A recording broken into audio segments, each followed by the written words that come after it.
Thank you very much. Nice to be here. My name's James. I've been a comedian for a little while now. In fact, it's been 7 years since my last proper job, which ended when I fell out with the boss, which you can't do. You can't fall out with the boss, can you? And he wasn't a very nice boss. He wasn't a very nice person. He was one of those bosses that couldn't talk to us like we were people. Could only communicate through the medium of management cliches and corporate bullshit. One day he says to me, James, don't dress for the job you have. Dress for the job you want. And he got all upset when I showed up to work dressed as a Ghostbuster.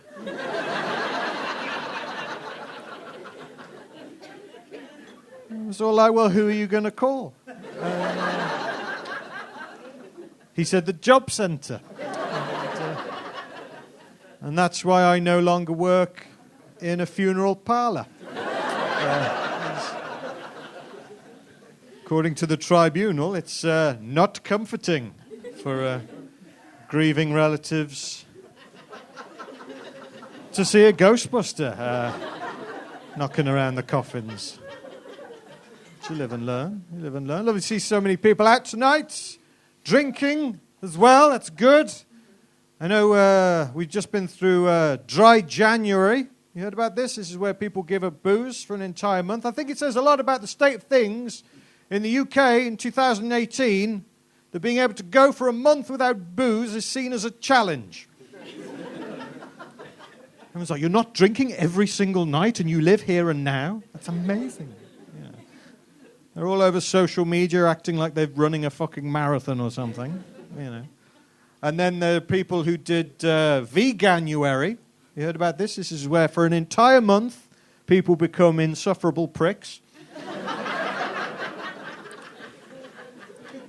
I'm just kidding. They give up meat and dairy for a month, and that's probably a good thing, you know. Veganuary, Dry January. Let's just call it what it is: hipster Ramadan. That's what it is, isn't it? You know. And we had the snow. We had some snow, and it was on the news, and that's because it snowed in London. When there's snow in London, it gets on the news, doesn't it? Yeah, and it's really, there's a great bit whenever the snow is the news story. About 25 minutes into the news program, there's a really awkward bit where they've been talking about the weather since the start of the show, and they go, and now over to Steve with the weather. And Steve is all like, you motherfuckers. You said everything I was going to say. And the Highways Agency come out every time it snows, and they say the same thing every time. They say, we urge people not to make any unnecessary journeys. Who is making unnecessary journeys? Who is getting into their car and driving around for no reason? It's not the 1950s anymore. Motoring isn't a hobby. Who are they talking to? Toad of Toad Hall? Making unnecessary journeys. Petrol's too fucking expensive. Petrol is so expensive, it's actually cheaper to hire 4 people at minimum wage to carry you around in a sedan chair. Until Brexit, obviously. Because British people aren't going to want to do those jobs. No, I know. Really? You know, and Brexit is a divisive issue, and a lot of comedians won't talk about it, but fuck them. And it's strange that it's so divisive when, if we're honest, no matter what way you voted, we were all only guessing. None of us know. None of us know what the right answer is. None of us can see the future. Here's what I think. I think it's entirely possible that Brexit could work, but it would take sacrifice and ingenuity and hard work, right? And now you look at the geniuses we've put in charge of that process. It's not going to end well, is it? You've got Theresa May, David Davis, Boris Johnson. It's like we've won a holiday to New York and we've just found out that the airline pilot is a Labrador. And we're all going, yeah, but can the Labrador fly a plane? Oh. Well, can he at least turn the autopilot on? We'll find out. But hey, if we get there, New York, hot dogs, Broadway shows.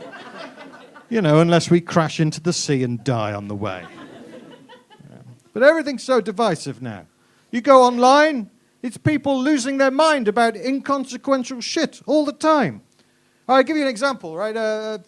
Months ago, back in November, Tesco had an advert on TV, their Christmas advert, and for like 5 seconds in the Tesco Christmas advert, there was a Muslim family. And people online lost their shit about this, going, oh, that's it, they've spoiled Christmas now.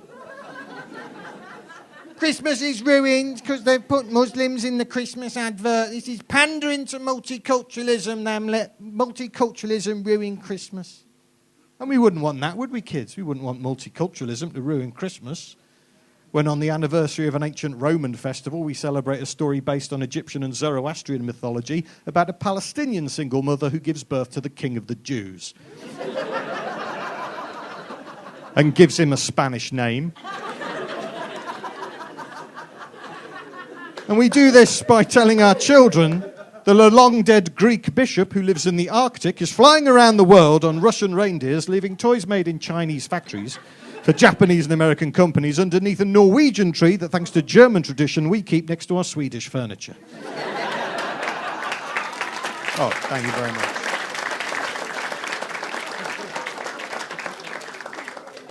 People were losing them. They're going, oh, they're putting Muslims in the Christmas advert. I tell you what, I bet they wouldn't put Christians in an advert for which one's their one? Because they don't fucking know, do they? No one knows. It's ridiculous, which is why an Asian friend of mine has been able to take off holidays in the Hindu, Sikh and Muslim faiths from his work, because his boss hasn't got a clue that there are actually 3 different religions. I say this year he has to take off Hanukkah as well, go for the Grand Slam. Thing is, he's an atheist anyway. As indeed am I, if I'm honest, and maybe it is hypocritical of me to celebrate Christmas as an atheist. But the way I look at it, right, we really don't have any festivals of our own, so I think we're just allowed to pick and choose our favourite ones from the ones that are available. So that's fair, isn't it? Christmas, big feast, you get presents, we'll have a bit of that. I also quite like the look of Diwali. That's a festival of light, so lots of fireworks. Ramadan, you don't eat for a month. You can leave that one, that's fine. We don't have to do all of them. Listen, guys, thank you very much for listening to my nonsense. Enjoy the rest of your show. Thanks.